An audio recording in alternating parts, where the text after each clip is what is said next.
حجر اسود کی دلچسپ تاریخ۔ بسم اللہ الرحمن الرحیم۔ السلام علیکم رحمۃ اللہ وبرکاتہ۔ یقیناً تمام تعریفیں اللہ کے لیے ہیں، ہم اسی کی تعریف بیان کرتے ہیں، اسی سے مدد کے طلبگار ہیں۔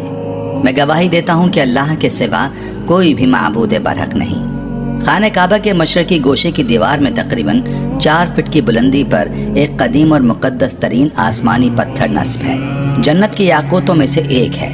یہی پتھر حجر اسود کہلاتا ہے۔ حجر اسود عربی زبان کے 2 الفاظ کا مجموعہ ہے۔ حجر عربی میں پتھر کو کہتے ہیں اور اسود سیاہ اور کالے رنگ کے لیے بولا جاتا ہے۔ ناظرین، حجر اسود وہ پتھر ہے جو کعبے کی مشرقی دیوار میں نصب ہے۔ اس وقت بڑے اور مختلف شکلوں کے کئی چھوٹے ٹکڑوں پر مشتمل ہے۔ یہ ٹکڑے اندازاً 2.5 فٹ قطر کے دائرے میں جڑے ہوئے ہیں، جن کے گرد چاندی کا گول چکر بنا ہوا ہے۔ جو مسلمان حج یا عمرہ کرنے جاتے ہیں ان کے لازم ہے کہ طواف کرتے ہوئے ہر بار حجر اسود کو بوسہ دیں۔ اگر ہجوم زیادہ ہو تو ہاتھ کے اشارے سے بھی بوسہ دیا جا سکتا ہے۔ کروڑوں فرزندان اسلام کے محور کعبے کا یہ پتھر صرف مسلمانوں کے لیے ہی نہیں بلکہ تمام مذاہب کے پیروکاروں کے لیے مقدس ہے، اور وہ اس پتھر کو اللہ کی نشانی قرار دیتے ہیں۔ ناظرین، حجر اسود کی اہمیت و فضیلت کے ساتھ ساتھ اس کی ایک دلچسپ تاریخ بھی ہے جس کا جاننا ہر مسلمان کے لیے ضروری ہے۔ یہ اتنا نایاب پتھر ہے کہ اسے آسمان سے اتارا گیا تھا۔ آج کی اس ویڈیو میں ہم آپ کو حجر اسود کی مکمل تاریخ بتائیں گے کہ یہ آسمان سے کب اور کیسے اتارا گیا۔ یہ ایک سفید رنگ کا پتھر اب مکمل طور پر سیاہ کیوں ہو چکا ہے؟ یہ 22 سال تک خانہ کعبہ سے جدا کیوں رہا؟ وہ کون بدبخت تھا جس نے حجر اسود کو چوری کیا؟ حجر اسود 8 حصوں میں کیسے تقسیم ہوا؟ حجر اسود کو واپس کون چھڑا کر لایا؟ اصل حجر اسود کی کیا پہچان ہے؟ حجر اسود کی تنصیب کا فریضہ کس خوش نصیب ہستی نے انجام دیا؟ اس سب کے ساتھ ساتھ ہم آپ کو احادیث مبارکہ کی روشنی میں حجر اسود کی فضیلت بھی بتائیں گے۔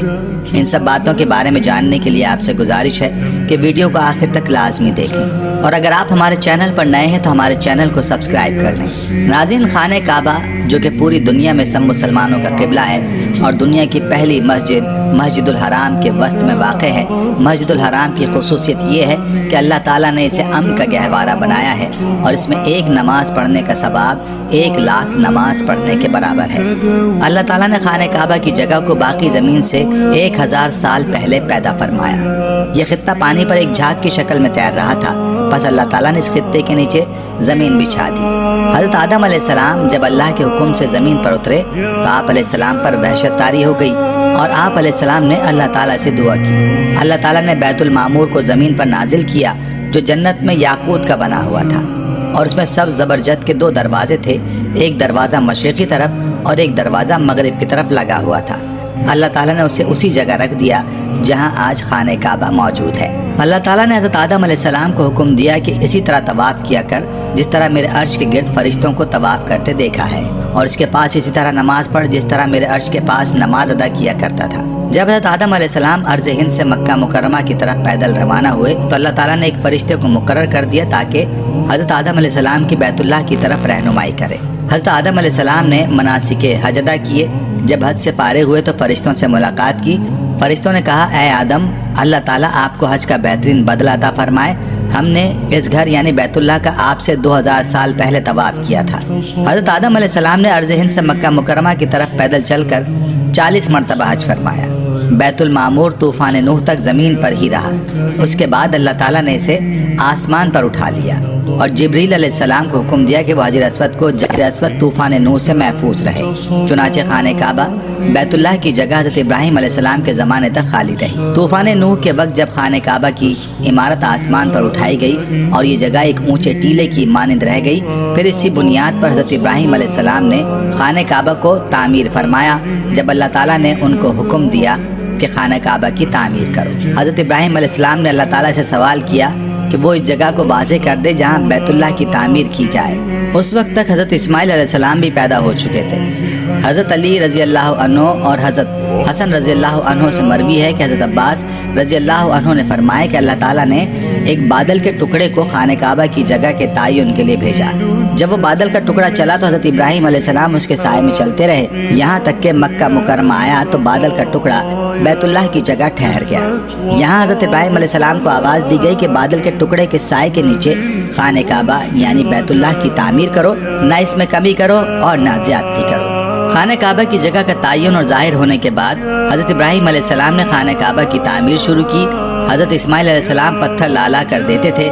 خانہ کعبہ کی تعمیر 5 پہاڑوں طور سینا، جبل زیتون، جبل لبنان جو ملک شام میں ہے، جبل جودی جو جزیرے کا پہاڑ ہے، جبل ہرا جو مکہ میں واقع ہے کے پتھروں سے کی گئی، اور باقی پہاڑوں کے پتھروں سے بیت اللہ کی دیواریں بلند کی گئیں۔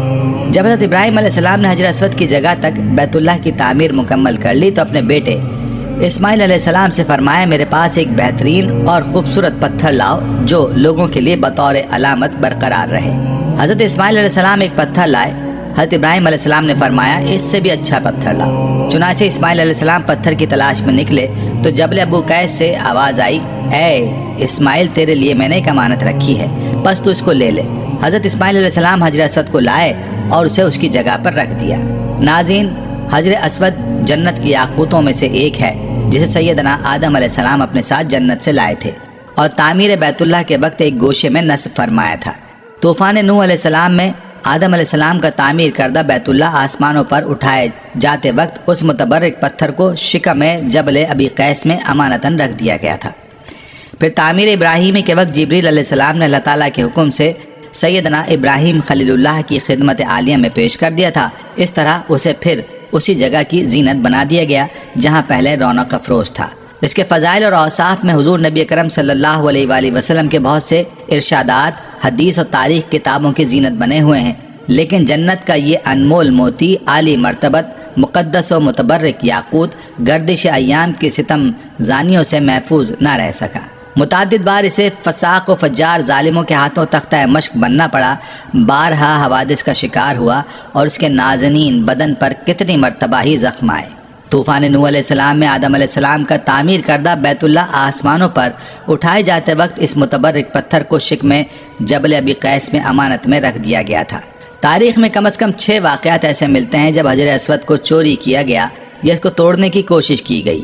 ہو سکتا ہے کہ اس کے حوادث کی تعداد اس سے بھی زیادہ ہو۔ اسلامی روایات کے مطابق جب حضرت ابراہیم علیہ السلام اور ان کے بیٹے حضرت اسماعیل علیہ السلام خانہ کعبہ کی تعمیر کر رہے تھے تو جبریل علیہ السلام نے یہ پتھر جنت سے لا کر دیا، جسے حضرت ابراہیم علیہ السلام نے اپنے ہاتھوں سے دیوار کعبہ میں نصب کیا۔ حضرت ابراہیم علیہ السلام کے بعد سب سے پہلے قبیلہ بنی جرہم کے متعلق ملتا ہے کہ ان لوگوں نے حجر اسود کے ساتھ چھیڑ چھاڑ کی تھی۔ تاریخ میں جب بنو بکر بن عبد مناہ نے قبیلہ جرہم کو مکہ سے نکلنے پر مجبور کیا تو انہوں نے مکہ سے بے دخل ہوتے ہوئے کعبہ میں رکھے ہوئے 2 سونے کے بنے ہرنوں کے ساتھ حجر اسود کو کعبے کی دیوار سے نکال کر زمزم کے کنویں میں دفن کر دیا اور مجبوراً یمن کی جانب کوچ کر گئے۔ اللہ تعالیٰ کی حکمت دیکھے کہ یہ پتھر زیادہ عرصے زمزم کے کنویں میں نہیں رہا۔ جس وقت بنو جرہم کے لوگ حجر اسود کو زمزم کے کنویں میں چھپا رہے تھے، ایک عورت نے انہیں ایسا کرتے دیکھ لیا تھا۔ اس عورت کی نشاندہی پر حجر اسود کو زمزم کے کنویں سے بازیاب کرا کے نصب کر دیا گیا۔ اس کے بعد سن 696 عیسوی میں جب حضرت عبداللہ بن زبیر رضی اللہ تعالی عنہ خانہ کعبہ میں پناہ گزین ہوئے تو حجاج بن یوسف کی فوج نے کعبے پر منجنیقوں سے پتھر برسائے اور پھر آگ لگا دی، جس سے حجر اسود کے 3 ٹکڑے ہو گئے۔ عباسی خلیفہ الراضی باللہ کے عہد میں ایک کرامتی سردار ابو طاہر حجر اسود کو اٹھا کر لے گیا اور کافی عرصے بعد اسے واپس کیا۔ ابو طاہر نامی شخص کی قیادت میں کرامتین نے 317 ہجری میں مکہ مکرمہ کا محاصرہ کر لیا اور مسجد الحرام جیسے مقدس مقام پر تقریباً 700 انسانوں کو قتل کیا اور زمزم کے کنویں کو اور مسجد الحرام کے احاطے کو انسانی لاشوں اور خون سے بھر دیا۔ اس کے بعد اس نے مکہ مکرمہ کے لوگوں کی قیمتی اشیاء اور کعبہ مشرفہ میں رکھے جواہرات کو غصب کر لیا۔ اس نے کعبے کی غلاف کو چیر پھاڑ کر کے اپنے پیروکاروں میں تقسیم کر دیا۔ کعبہ مشرفہ کے دروازے اور اس کے سنہری پرنالے کو کھاڑ ڈالا اور پھر بات صرف یہیں ختم نہیں ہوئی بلکہ 7 ذی الحجہ 317 ہجری کو ابو طاہر نے حجر اسود کو کعبہ مشرفہ کی دیوار سے الگ کر دیا اور اس کی جگہ کو خالی چھوڑ دیا اور اس کو موجودہ دور میں جو علاقہ بحرین کہلاتا وہاں منتقل کر دیا۔ یہ حجر اسود کا ایک نہایت تکلیف دہ دور تھا۔ تقریباً 22 سال حجر اسود کعبہ شریف کی دیوار سے جدا رہا۔ اس دور میں کعبہ مشرفہ کا طواف کرنے والے صرف اس کی خالی جگہ کو چومتے یا اس کا استلام کرتے تھے۔ اس واقعے کی تفصیل سلطنت عثمانیہ کے تاریخ دان قطب الدین نے بیان کی ہے، جس کا خلاصہ یہاں پیش کیا جاتا ہے کہ کرامتی ایک فرقہ تھا جس کے عقائد مرکزی اسلام کے دائرے سے بہت ہٹے ہوئے تھے۔ اس فرقے سے تعلق رکھنے والے ایک جنگی سردار ابو طاہر الجنابی نے بحرین کے شہر حجر میں موجود نام قطیف میں ایک عمارت بنوائی اور اس کا نام دار الحجرہ رکھا۔ اس کا مقصد یہ تھا کہ لوگ مکہ جا کر خانہ کعبہ کا حج ترک کر دیں اور اس کے بجائے اس کے دار الحجرہ میں آیا کریں۔ اس مقصد کے لیے اس نے 930 میں اپنی فوج کے ساتھ مکہ کا رخ کیا اور حج کے پہلے روز اپنے مسلح سپاہیوں سمیت گھوڑے پر سوار ہو کر حرم میں داخل ہو گیا اور سپاہیوں کو حکم دے کہ طواف کرتے ہوئے حاجیوں کو تلوار سے موت کے گھاٹ اتارتے جائیں۔ اس کی فوج نے حاجیوں کی لاشوں سے آب زمزم کا کنواں پاٹ دیا۔ تاریخ کی کتابوں میں لکھا ہے کہ اس قتل عام میں 30,000 کے قریب حاجی مارے گئے۔ قطب الدین نے اپنی کتاب میں لکھا کہ ابو طاہر اس وقت نشے میں دھت تھا۔ اس نے اسی حالت میں کعبے کا دروازہ اکھاڑ ڈالا اور چیخا، باخدا یہ میں ہوں، خدا پیدا کرتا ہے اور میں مارتا ہوں۔ ابو طاہر نے حاجیوں کا مال اسباب لوٹ لیا، ان کی عورتوں اور بچوں کو اپنے سپاہیوں میں تقسیم کر دیا۔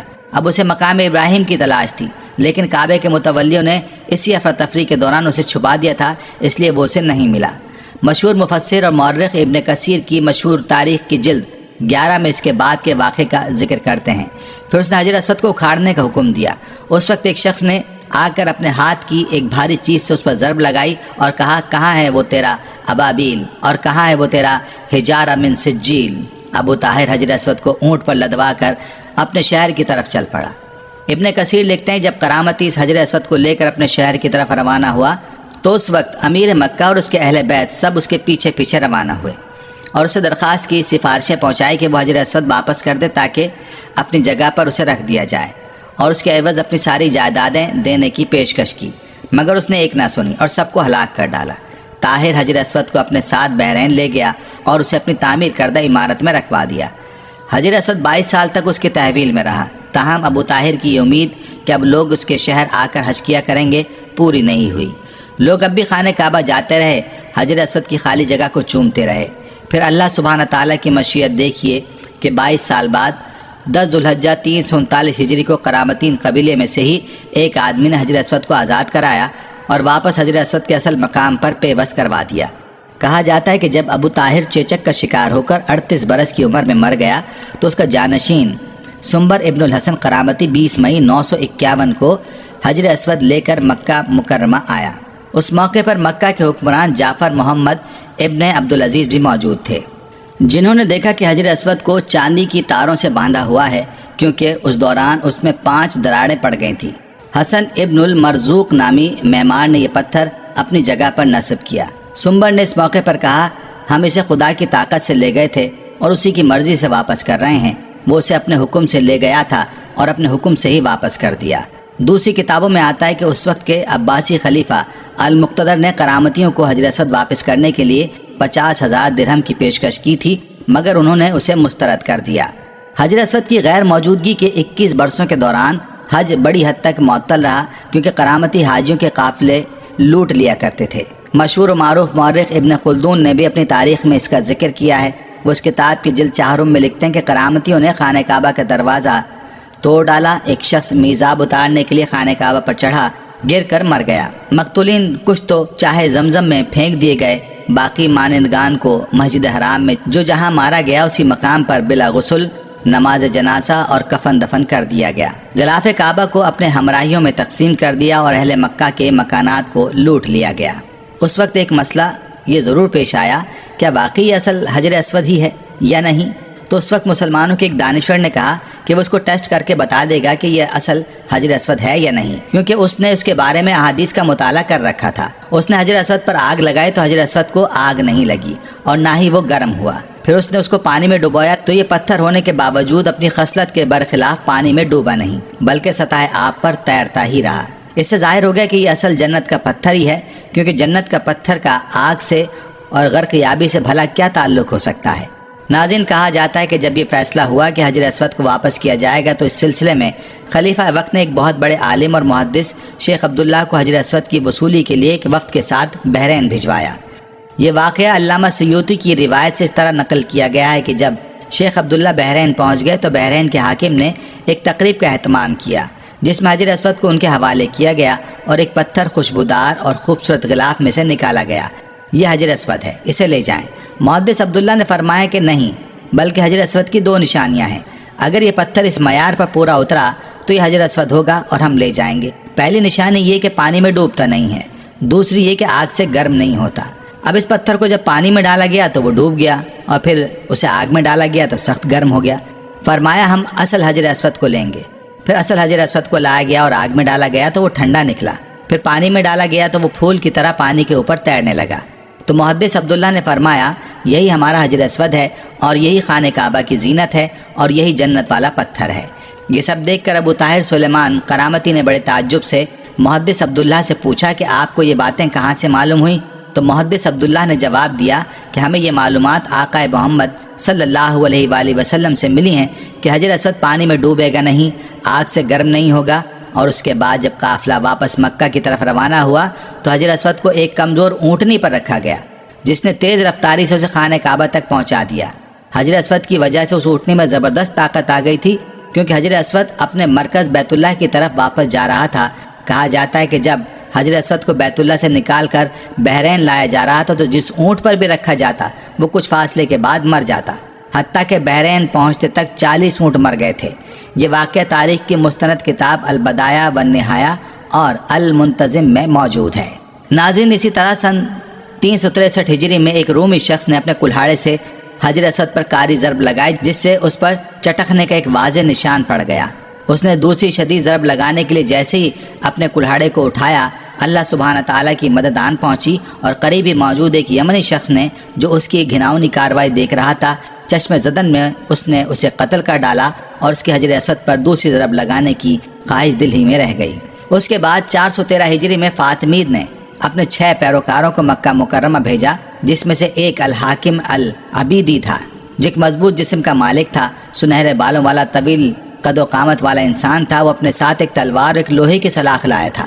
اپنے ساتھیوں کے اکسانے پر اس نے دیوانگی کے عالم میں تابڑ توڑ 3 ضربیں حجر اسود پر لگا ڈالیں، جس سے اس کی کرچیاں اڑ گئیں۔ وہ ہزیانی کیفیت میں اول فول بکتے ہوئے کہہ رہا تھا، معاذ اللہ، کہ جب تک اسے پورا نہ اکھاڑ پھینکے گا جب تک سکون سے نہیں بیٹھے گا۔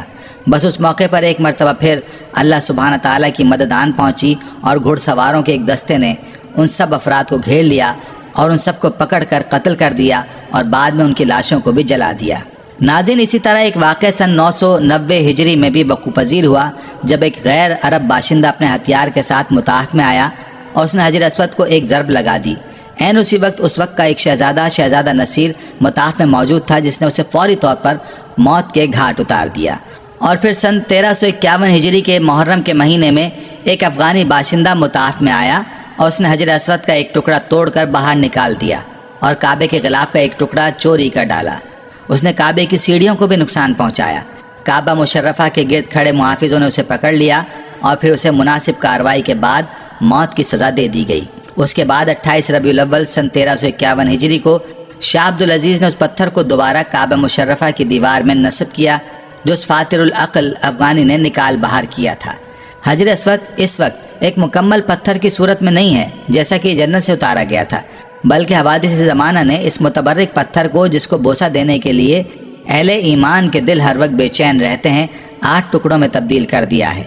ناظرین، روایات کے مطابق سن 606 عیسوی میں جب رسول اللہ صلی اللہ علیہ وآلہ وسلم کی عمر مبارک 35 سال تھی، سیلاب نے کعبے کی عمارت کو سخت نقصان پہنچایا اور قریش نے اس کی دوبارہ تعمیر کی، لیکن جب حجر اسود رکھنے کا مسئلہ پیش آیا تو قبائل میں جھگڑا ہو گیا۔ ہر قبیلے کی یہ خواہش تھی کہ سعادت اسے ہی نصیب ہو۔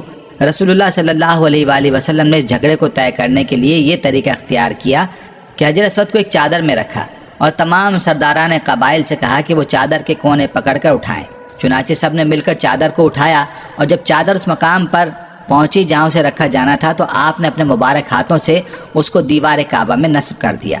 سب سے پہلے حضرت عبداللہ بن زبیر رضی اللہ تعالیٰ عنہ نے حجر اسود پر چاندی چڑھوائی۔ 1268 میں سلطان عبدالحمید نے حجر اسود کو سونے میں مڑوایا۔ 1281 میں سلطان عبدالعزیز نے اسے چاندی سے مڑوایا۔ ناظرین، مسلمانوں کے نزدیک یہ پتھر بہت مقدس اور متبرک ہے۔ جو مسلمان حج کرنے جاتے ہیں ان کے لیے لازم ہے کہ طواف کرتے ہوئے ہر بار حجر اسود کو بوسہ دیں۔ اگر ہجوم زیادہ ہو تو دور سے ہاتھ کے اشارے سے بوسہ دیا جا سکتا ہے۔ جب خانہ کعبہ کی دیواریں ہاتھ جتنی بلندی تک چن لی گئیں تو حضرت اسماعیل علیہ السلام ایک پتھر لائے، جس پر کھڑے ہو کر حضرت ابراہیم علیہ السلام نے دیواریں مزید بلند کرنا شروع کی۔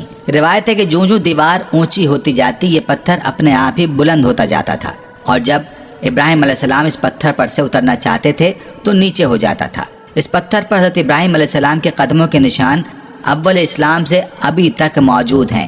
یہ پتھر اس زمانے سے حضرت عمر فاروق رضی اللہ عنہ کے دور خلافت تک کعبے کی دیوار کے ساتھ چپکا رہا۔ پھر اس پتھر کو حضرت عمر فاروق رضی اللہ عنہ نے خانہ کعبہ سے کچھ دور کر دیا تاکہ طواف کے وقت رکاوٹ نہ بنے، جسے مقام ابراہیم کہا جاتا ہے۔ کعبہ شریف کو اسلام سے قبل کل 4 مرتبہ تعمیر کیا گیا ہے۔ اول حضرت ابراہیم علیہ السلام نے تعمیر فرمایا اور اس کا ذکر ہمیں قرآن و حدیث میں بھی ملتا ہے کہ حضرت آدم علیہ السلام نے خدا تبارک و تعالیٰ کے حکم سے کعبہ شریف کی تعمیر کی۔ حضرت ابراہیم علیہ السلام نے جب کعبے کو تعمیر کیا تو انہوں نے کعبے کو 9 گز 4.5 میٹر اونچا رکھا۔ مشرق کی جانب سے بیت اللہ کی لمبائی کو 32 گز یعنی 16 میٹر رکھا، مغرب کی جانب سے 31 گز یعنی 15.5 میٹر، شمال کی جانب سے 20 گز یعنی 10 میٹر اور جنوب کی جانب سے 23 گز یعنی 11 میٹر کی لمبائی رکھی۔ انہوں نے تعمیر کعبہ کے وقت کعبے کی اوپر چھت نہیں بنائی بلکہ 2 دروازے بنا دیے جو کہ زمین سے بالکل متصل تھے۔ دوسری اور تیسری مرتبہ کعبہ شریف کی تعمیر کی ذمہ داری بنو عمالقہ اور بنو جرہم نے بالترتیب کی اور کعبہ شریف کی تعمیر 9 کو تشکیل دیا۔ امام علی ابن ابی طالب رضی اللہ عنہ فرماتے ہیں کہ حضرت ابراہیم علیہ السلام کے تعمیر کعبہ کے بہت زمانے بعد کعبہ معظمہ کی دیوار کمزور پڑ گئی تو بنو عمالقہ نے کعبے کی تعمیر 9 کی، پھر ان کے بعد بنو جرہم نے تعمیر کیا، پھر کعبے کی عمارت میں کمزوریاں اور خرابیاں لاحق ہوئیں تو اس کو قریش نے تعمیر کیا۔ چوتھی مرتبہ بنو جرہم کے تعمیر کعبہ کے کچھ زمانے بعد جب عمارت کعبہ معظمہ میں پھر سے خرابیاں لاحق ہوئیں تو قریش نے تعمیر کعبہ کا بیڑا لیا اور کعبے کو تعمیر کیا۔ تاریخ کی کتابوں میں قریش کی تعمیر کعبہ کی وجہ آتی ہے کہ قبیلہ قریش سے ایک عورت کعبے کو روشن کرنے کی غرض سے روشن دان میں کچھ چنگاریاں لے کر جاتی ہے اور اچانک اس میں سے کچھ چنگاریاں اڑ کر غلاف کعبہ کو لگ جاتی ہیں اور آگ پکڑ لیتی ہے، جس کی وجہ سے جدار کعبہ کو کافی خرابیاں لاحق ہوتی ہیں۔ یہ دیکھ کر قریش کے اندر ایک دہشت پھیل جاتی ہے کہ اگر انہوں نے کعبے کی تعمیر نہیں کی تو ان پر عذاب الہی کا قہر آئے گا، اور اسی بنا پر قریش آگے بڑھ کر کعبے کی تعمیر 9 پر اکٹھے ہوتے ہیں اور اس کے لیے صرف حلال مال جمع کرتے ہیں۔ حلال مال اتنے وافر میں جمع نہیں ہوتا کہ کعبے کو مکمل بنائے ابراہیمی کی شکل دے سکیں، اسی لیے انہوں نے حجر اسود کی جانب سے 6 گز اور 1 شبر یعنی 3.23 میٹر کم کر دیتے ہیں اور ایک چھوٹی سی دیوار سے گھیر دیتے ہیں کہ لوگ طواف کے وقت اس کے اندر نہ آ سکیں۔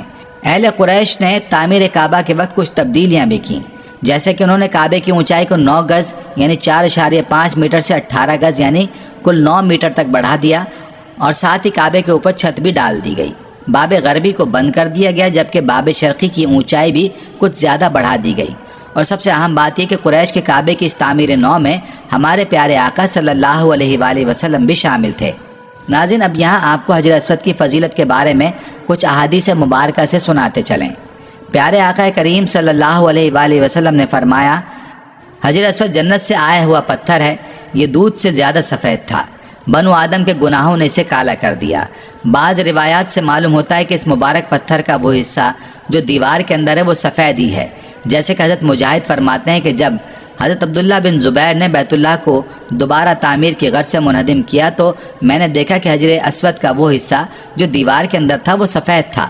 وہ معلوم ہوا کہ گناہوں کے سبب صرف بیرونی حصہ سیاہ ہوا ہے اور اسی وجہ سے اس کو حجر اسود یعنی کالا پتھر کہا جاتا ہے۔ جب بیت اللہ کی تعمیر اس جگہ تک پہنچی جہاں حجر اسود نصب ہونا تھا تو قریش میں اختلاف پیدا ہو گیا۔ قبیلے کی ہر شاخ کے لوگ یہ چاہتے تھے کہ حجر اسود نصب کرنے کا شرف انہیں حاصل ہو۔ یہ اختلاف اتنا بڑھا کہ نوبت قتال تک آن پہنچی، تلواریں میان سے نکل آئی۔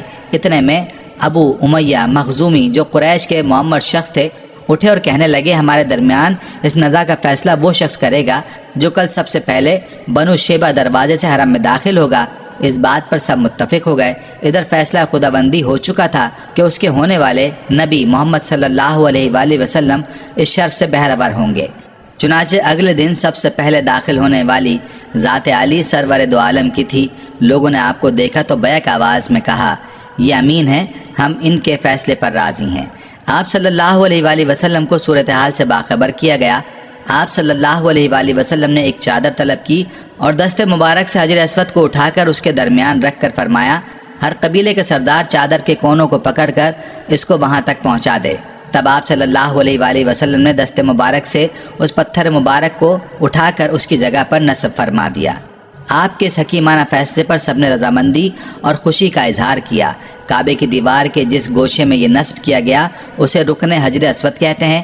کعبہ شریف کی دیوار میں اس پتھر کے ٹکڑے جڑے ہوئے ہیں۔ شروع میں ایک ہی ٹکڑا تھا، مگر کرامتی اور ان کے بعد کچھ ایسے حادثے پیش آئے جن کا تفصیلی تذکرہ ہم اوپر کر چکے ہیں۔ ان کی وجہ سے اس کا ظاہری حصہ ٹوٹ گیا۔ اب اس کے چھوٹے چھوٹے 8 ٹکڑے ہیں۔ ان کا سائز مختلف ہے۔ بڑا ٹکڑا کھجور کے برابر ہے۔ ان ٹکڑوں کو ایک پتھر کے بڑے بڑے ٹکڑوں میں جوڑا گیا ہے اور پھر اس پر چاندی کا فریم لگا دیا گیا ہے۔ یہی وہ ٹکڑے ہیں جن کو بوسہ دینا مسنون ہے، نہ کہ وہ بڑا پتھر جس میں یہ جڑے گئے ہیں، اور نہ چاندی کا وہ خول جو بڑے پتھر پر چڑھایا ہوا ہے۔ حج اور عمرہ کرنے والوں کے لیے حجر اسود کی بڑی اہمیت اور فضیلت ہے۔ حج و عمرہ کرنے والے میقات سے احرام باندھ لیتے ہیں، پھر لبیک اللہم لبیک کہتے ہوئے کعبہ شریف پہنچتے ہیں۔ طواف شروع کرنے کے لیے حجر اسود کی طرف جانا پڑتا ہے۔ تلبیہ پڑھنا بند کر دیا جاتا ہے اور اوپر کی چادر مرد حضرات کو دائیں بغل کے نیچے سے نکال کر بائیں کاندھے پر ڈالی جاتی ہے۔ اس طرح دائیں کاندھا اور بازو ننگا رہتا ہے اور اسے استباء کہتے ہیں۔ اس صورت میں حجر اسود کے سامنے آنا پڑتا ہے۔ حجر اسود بالمقابل آ جائے اور قدرے دائیں طرف رہے، بوسہ دینا ممکن نہ ہو تو دونوں ہتھیلیوں کو حجر اسود کی طرف کرنا پڑتا ہے اور ہتھیلیوں کو پھر چوما جاتا ہے۔ اس فعل کو استعلام کہتے ہیں۔ طواف کرنے کے لیے دائیں طرف رخ کرنا پڑتا ہے۔ بیت اللہ کے گرد چکر لگانا شروع کیا جاتا ہے اور حجر اسود پر آ کر ایک چکر مکمل ہو جاتا ہے۔ حجر اسود پر ازدحام نہ کیا جائے، نہ کسی کی تکلیف کا نشانہ بنے۔ حکومت نے حجر اسود کے پاس بیت اللہ کی دیوار سے ملحق ایک ایسی جگہ بنا دی ہے جس پر ایک منتظم کھڑے ہو کر بوسہ لینے والوں میں نظم و نسق برقرار رکھنے کی کوشش کرتا ہے۔ ناظرین، عورتوں کو مردوں کی بھیڑ میں گھس کر بوسہ لینے کی کوشش نہیں کرنی چاہیے۔ جبکہ حجر اسود کی طرف اشارہ کر کے ہاتھ کا استعلام کیا جائے تو اس وقت آواز بلند نہ کی جائے۔ حجر اسود والے کونے اور خانہ کعبہ کے دروازے کے درمیان جگہ کو ملتزم کہتے ہیں۔ یہ قبولیت دعا کی جگہ ہے۔ اس مقام پر سنت یہ ہے کہ بیت اللہ کی دیوار سے چمٹ کر دعائیں کی جائیں۔ اس جگہ پر انسان اللہ تعالیٰ سے جس چیز کا سوال کرتا ہے اور جس چیز سے پناہ مانگتا ہے، اللہ تعالیٰ اس کو عطا فرما دیتے ہیں۔ ناظرین، یہاں حجر اسود کے متعلق احادیث مبارکہ بھی آپ کو سناتے چلیں کہ عبداللہ بن عمر رضی اللہ عنہ بیان کرتے ہیں کہ میں نے نبی کریم صلی اللہ علیہ وآلہ وسلم کو یہ فرماتے سنا، بلا شبہ حجر اسود اور مقام ابراہیم جنت کے یاقوتوں میں سے یاقوت ہیں۔ اللہ تعالیٰ نے ان کے نور اور روشنی کو ختم کر دیا ہے۔ اگر اللہ تعالیٰ اس روشنی کو ختم نہ کرتا تو مشرق و مغرب کا درمیانی حصہ روشن ہو جاتا۔ سنن ترمذی حدیث نمبر 804۔ حجر اسود اللہ تعالیٰ نے زمین پر جنت سے اتارا ہے۔ ابن عباس رضی اللہ عنہ بیان کرتے ہیں کہ نبی صلی اللہ علیہ وآلہ وسلم نے فرمایا، حجر اسود جنت سے نازل ہوا ہے۔ سنن ترمذی حدیث نمبر 877۔ سنن نسائی حدیث نمبر 2935 میں امام ترمذی رحمہ اللہ تعالیٰ نے اس حدیث کو صحیح قرار دیا ہے۔ امام ترمذی رحمۃ اللہ علیہ نے اس حدیث کو صحیح قرار دیا ہے۔ حجر اسود دودھ سے بھی زیادہ سفید تھا جسے اولاد آدم کے گناہوں نے سیاہ کر دیا ہے۔ ابن عباس رضی اللہ تعالیٰ عنہما بیان کرتے ہیں کہ رسول اکرم صلی اللہ علیہ وآلہ وسلم نے فرمایا، حجر اسود جنت سے آیا تو دودھ سے بھی زیادہ سفید تھا اور اسے بنو آدم کے گناہوں نے سیاہ کر دیا ہے۔ حجر اسود روز قیامت ہر اس شخص کی گواہی دے گا جس نے اس کا حق کے ساتھ استلام کیا۔ ابن عباس رضی اللہ عنہما بیان کرتے ہیں کہ نبی صلی اللہ علیہ وآلہ وسلم نے حجر اسود کے بارے میں فرمایا، اللہ کی قسم، اللہ تعالیٰ اسے قیامت کو لائے گا تو اس کی 2 آنکھیں ہوں گی جن سے یہ دیکھے، اور زبان ہوگی جس سے بولے، اور ہر اس شخص کی گواہی دے گا جس نے اس کا حقیقی استلام کیا۔ سنن ترمذی حدیث نمبر 961۔ سنن ابن ماجہ حدیث نمبر 2944۔ امام ترمذی نے اس حدیث کو حسن کہا ہے اور حافظ ابن حجر نے فتح الباری میں اس کی تقویت بیان کی ہے۔ حجر اسود کا استلام یا بوسہ یا اس کی طرف اشارہ کرنا یہ ایسا کام ہے جو طواف کے ابتدا میں ہی کیا جاتا ہے، چاہے وہ طواف حج میں ہو یا عمرے میں یا پھر نفلی طواف کیا جا رہا ہو۔ جابر بن عبداللہ رضی اللہ تعالیٰ عنہ بیان کرتے ہیں کہ رسول اکرم صلی اللہ علیہ وآلہ وسلم جب مکہ مکرمہ تشریف لائے تو حجر اسود کا استلام کیا اور پھر اس کے دائیں جانب چل پڑے اور 3 چکروں میں رمل کیا اور باقی 4 میں آرام سے چلے۔ صحیح مسلم حدیث نمبر 1218۔ حجر اسود کا استلام یہ ہے کہ اسے ہاتھ سے چھوا جائے۔ نبی صلی اللہ علیہ وآلہ وسلم نے حجر اسود کا بوسہ لیا اور امت بھی نبی صلی اللہ علیہ وآلہ وسلم کی اتباع میں اسے چومتی ہے۔ اگر اس کا بوسہ نہ لیا جا سکے تو اپنے ہاتھ کسی چیز سے استلام کر کے اسے چوما جا سکتا ہے۔ نافع رحمۃ اللہ علیہ بیان کرتے ہیں کہ ابن عمر رضی اللہ تعالیٰ عنہما نے حجر اسود کا استلام کیا، پھر اپنے ہاتھوں کو چوما اور فرمانے لگے، میں نے جب سے نبی صلی اللہ علیہ وآلہ وسلم کو یہ کرتے دیکھا ہے میں نے اسے نہیں چھوڑا۔ صحیح مسلم حدیث نمبر 1268۔ ابو طفیل رضی اللہ تعالیٰ عنہ بیان کرتے ہیں کہ میں نے رسول اکرم صلی اللہ علیہ وآلہ وسلم کو دیکھا کہ آپ بیت اللہ کا طواف کر رہے تھے اور حجر اسود کا چھڑی کے ساتھ استلام کر کے چھڑی کو چومتے تھے۔ صحیح مسلم حدیث نمبر 1275۔ ناظرین، اگر استلام سے بھی عاجز ہو تو اشارہ کرے اور اللہ اکبر کہے۔ ابن عباس رضی اللہ تعالیٰ عنہما بیان کرتے ہیں کہ رسول اکرم صلی اللہ علیہ وآلہ وسلم نے اپنے اونٹ پر طواف کیا تو جب بھی حجر اسود کے پاس آتے تو اشارہ کرتے اور اللہ اکبر کہتے۔ صحیح بخاری حدیث نمبر 4987۔ ناظرین، حجر اسود کو چھونا گناہوں کا کفارہ ہے۔ اس کے بارے میں ابن عمر رضی اللہ تعالی عنہما بیان کرتے ہیں کہ نبی صلی اللہ علیہ وآلہ وسلم نے فرمایا ان کا چھونا گناہوں کا کفارہ ہے۔ سنن ترمذی حدیث نمبر 959۔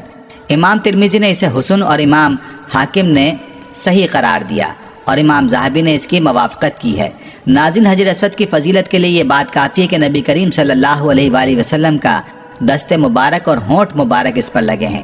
صحیحین میں مذکور ہے کہ عمر بن خطاب رضی اللہ عنہ نے حجر اسود کو بوسہ دیا اور فرمایا مجھے یقین ہے کہ تو ایک پتھر ہے جو نقصان دے سکتا ہے اور نہ نفع۔ اگر میں نے رسول اللہ کو تجھے بوسہ کرتے ہوئے نہ دیکھا ہوتا تو تجھے کبھی بوسہ نہ دیتا۔ ابن عباس رضی اللہ عنہما سے روایت ہے کہ رسول اللہ صلی اللہ علیہ وآلہ وسلم نے فرمایا اللہ کی قسم، اللہ قیامت کے دن حجر اسود کو اس حال میں لائے گا کہ اس کی 2 آنکھیں ہوں گی جن سے دیکھے گا اور زبان ہوگی جس سے باتیں کرے گا۔ جس شخص نے دنیا میں اسے ایمان کی حالت میں بوسہ دیا ہوگا یا ہاتھ لگایا ہوگا یہ اس کے حق میں گواہی دے گا۔ عبداللہ بن عمرو بن عاص رضی اللہ عنہ نے اپنے کانوں پر ہاتھ رکھ کر 3 دفعہ فرمایا میں اللہ کی قسم کھاتا ہوں کہ میں نے رسول اللہ صلی اللہ علیہ وآلہ وسلم کو فرماتے سنا ہے حجر اسود اور مقام ابراہیم جنت کے 2 چمکدار پتھر تھے لیکن اللہ تعالیٰ نے ان کا نور ختم کر دیا۔ اگر اللہ تعالیٰ ان کا نور ختم نہ فرماتا تو یہ زمین و آسمان کے درمیان یا مشرق و مغرب کے درمیان پوری دنیا کو روشن کر دیتے۔ سیدنا ابراہیم علیہ السلام نے کعبہ بنا لیا مگر ایک پتھر کی جگہ باقی تھی۔ اسماعیل علیہ السلام کوئی پتھر تلاش کرنے لگے تو ابراہیم نے فرمایا جیسا پتھر میں تجھے بتاتا ہوں اس قسم کا پتھر لانا۔ اسماعیل علیہ السلام پتھر تلاش کرنے چلے گئے۔ جب لے کر آئے تو دیکھا کہ ابراہیم نے اس جگہ ایک پتھر نصب کر دیا ہے۔ پوچھا ابا جان یہ پتھر کون لایا ہے؟ فرمایا یہ پتھر وہ لایا جو تیری تعمیر کا محتاج نہیں، اسے جبریل آسمان سے لے کر آئے ہیں۔ سیدنا عبداللہ بن عمر رضی اللہ عنہ نے حجر اسود کو چھوا پھر اپنے ہاتھ کو بوسہ دیا اور فرمایا جب سے میں نے رسول اللہ صلی اللہ علیہ وآلہ وسلم کو اسے بوسہ دیتے ہوئے دیکھا ہے اس وقت سے میں نے اسے بوسہ دینا نہیں چھوڑا۔ دعا ہے کہ رب العالمین ہمیں حجر اسود کو بوسہ دینے یا استلام کرنے کا کئی بار موقع عطا فرمائے، آمین آمین۔ ناظرین، یہ تھی ہماری آج کی ویڈیو۔ ہم امید کرتے ہیں کہ آپ کو ہماری آج کی یہ ویڈیو ضرور پسند آئی ہوگی۔ اگر آپ کو ہماری آج کی یہ ویڈیو پسند آئی ہے تو آپ سے گزارش کرتے ہیں کہ آپ ہمارے چینل کو ضرور سبسکرائب کر لیں اور ساتھ ہی لگے بیل کے بٹن کو بھی پریس کر لیں تاکہ آپ کے پاس ہماری آنے والی مزید معلوماتی ویڈیوز کا نوٹیفیکیشن بر وقت ملتا رہے۔ سبسکرائب کے ساتھ ساتھ ہماری ویڈیوز کو لائک بھی کریں اور اپنی قیمتی رائے کا اظہار کمنٹس میں ضرور کریں۔ کمنٹس میں آپ اپنے سوالات بھی ہم تک پہنچا سکتے ہیں۔ اللہ تعالیٰ آپ کو اپنے حفظ و امان میں رکھے، آمین۔ آخر میں پیارے دوستو، ہر ویڈیو کے اختتام میں ہم نے ایک دعا کا سلسلہ شروع کیا ہوا ہے۔ جو بھی اس دعا میں شامل ہوگا میرا دعویٰ ہے کہ اللہ پاک اس کے تمام جائز حاجات کو پورا کریں گے۔ اپنی دعا کا آغاز درود ابراہیمی سے کرتے ہیں۔ آپ سب دوست اور بہنیں پہلے میرے ساتھ مل کر درود پاک پڑھ لیں اور کمنٹس میں آمین لازمی لکھیے گا۔ اللہ پاک اس آمین کو لکھنے کی برکت سے آپ کی اور میری تمام جائز حاجات کو پورا فرمائیں گے۔ دعا کا آغاز کرتے ہیں۔ بسم اللہ الرحمن الرحیم۔ اللہم صلی علی محمد وعلی آل محمد کما صلیت علی ابراہیم وعلی آل ابراہیم انک حمید مجید۔ اللہم بارک علی محمد وعلی آل محمد کما بارکت علی ابراہیم وعلی آل ابراہیم انک حمید مجید۔ تمام حمد و ثنا رب ذوالجلال کے لیے ہیں، جس کی رحمت سے نا امیدی نہیں، جس کی نعمتوں سے دامن خالی نہیں، جس کی مغفرت سے مایوسی نہیں اور جس کی رحمتوں کا فیضان کبھی نہیں رکتا۔ اے اللہ پاک، اے اللہ تو پاک ہے، تیرا شکر ادا کرتے ہیں اس اقرار کے ساتھ کہ تیرے سوا کوئی معبود نہیں، تو سب سے بڑا ہے، تیرا کوئی شریک نہیں اور نہ ہی کوئی ہمسر ہے۔ زمین و آسمان پر جتنے بھی مخلوقات ہیں تو سب کا مالک ہے اور تو ہی سب کا پالنے والا ہے۔ اے اللہ پاک، بلا شبہ تو ہم سے محبت کرتا ہے، یہی وجہ ہے کہ تو نے ہمیں ایمان کی دولت سے نوازا اور ہمیں اپنے محبوب صلی اللہ علیہ وآلہ وسلم کا امتی بنایا۔ یا اللہ، اپنے پیارے حبیب پاک صلی اللہ علیہ وآلہ وسلم کے صدقے ہماری زندگیوں کو پرسکون اور آسان بنا دے۔ یا الہی، ہم سب کے گناہ معاف فرما دے، ہم سب کو عابد اور سحر خیز بنا دے، ہم پر راز شوق آشکار کر دے، ہمیں غلامی مصطفیٰ صلی اللہ علیہ وآلہ وسلم سے سرفراز فرما دے، ہمارے دلوں کی ویران بستی کو اپنی رحمت سے آباد کر دے اور ہمیں اس راستے پر ہمیشہ قائم رکھ جو نبی پاک صلی اللہ علیہ وآلہ وسلم نے بتلایا ہے۔ یا اللہ پاک، ہم سب کو سچے دل سے توبہ کرنے کی توفیق عطا فرما دے۔ اے رب رحیم، ہم گناہوں کی دلدل میں ڈوب گئے ہیں، ہم بدکاریوں کی مستیوں میں گر پڑے ہیں، ہم مایوسیوں کے اندھیروں میں بھٹک رہے ہیں، رحمت الہی سے خود ہی روٹھ گئے ہیں۔ اے اللہ، ہم ندامت کے آنسوؤں سے ناآشنا ہیں، ہم ایک سچی توبہ کے طلبگار ہیں۔ اے اللہ پاک، اپنی رحمت سے ہمیں وہ سچی توبہ عطا فرما۔ اے پروردگار، ہمیں، ہمارے والدین کو، ہمارے اہل و عیال کو، ہمارے آباء و اجداد اور ہماری آنے والی نسلوں کو اپنی عافیت عطا فرما، ہم سب کو بے حساب رزق عطا فرما، ہم سب کو حاسدوں کے حسد سے بچا۔ دونوں جہانوں کے مالک، جب ہم تھک جائیں تو ہمیں آرام پہنچانا، جب مشکلیں بھر جائیں تو آسانی بن جانا، جب ہم کمزور پڑ جائیں تو ہماری طاقت بن جانا، جب ہم دکھ اور تکلیف میں ہوں تو ہمارا مرہم بن جانا، جب ہم مایوس ہو جائیں تو ہمارا بھروسہ اور یقین بن جانا، جب ہم بھوک سے نڈھال ہو جائیں تو تیری یاد ہی ہماری غذا بن جائے، جب ہر طرف بے چینیاں بھر جائیں تو اے پاک پروردگار ہمارا سکون بن جانا، جب ہمارے اندر مایوسی کا اندھیرا بھرنے لگے تو امید کی روشنی بن جانا، جب ہر چیز ہمارے لیے ناممکن ہو جائے تو ہر چیز کو اپنے خاص فضل و کرم سے ممکن بنا دینا۔ اے ارض و سما کے مالک، تو غفور ہے، تو رحیم ہے، ہم سب کی توبہ قبول کرنا، ہمارے صغیرہ کبیرہ گناہوں کو دھو دے، ہمارے دلوں کو ہدایت عطا فرما، ہماری زبان کو درستگی اور نرمی عطا فرما، ہم سب کو گناہوں سے بچا اور نیک اعمال کرنے کی توفیق عطا فرما۔ اے اللہ، جس طرح تو بارش برسا کر سوکھی زمین کی پیاس بجھاتا ہے، اسی طرح اپنی رحمت سے ہمارے دلوں کو بھی سیراب کر دے۔ بے شک تو بڑا مہربان اور نہایت رحم کرنے والا ہے۔ اے پروردگار، ہم سب کو ہر اس نعمت سے سرفراز فرما جس میں ہمارے لیے خیر و برکت ہو، عزت و وقار ہو، راحت و سکون ہو، صحت اور تندرستی ہو، ترقی ہو، خوشحالی ہو اور دنیا اور آخرت کی بھلائی ہو۔